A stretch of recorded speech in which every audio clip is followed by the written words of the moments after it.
range of 49.25. 40. Pag ito yung binili, pag binili mo siya separately, Reod mo. aabot ng 120.75. Yeah. Pag individual, Wala. Pero kulang pa yan. Ano mo, Sek. kita mo Kasi mabuti. wala pang giniling, wala pang, may kulang pa Kita din. mo. Sek.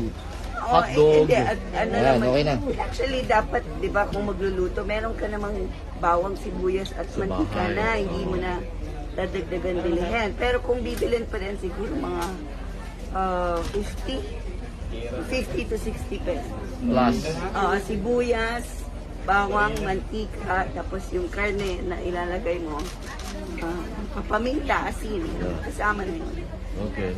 So anong ibig sabihin? Kasya talaga yung 500. Kaso naman talaga, nakikita naman natin sa supermarket, di ba? Oo. Yung presyo, pag kinompute mo sila, talagang papasok sa 500. Depende na lang sa choices nila ng brands. Di ba? Kung gusto nila, ayaw nila ng bundle, talagang mas mahal ang lalabas.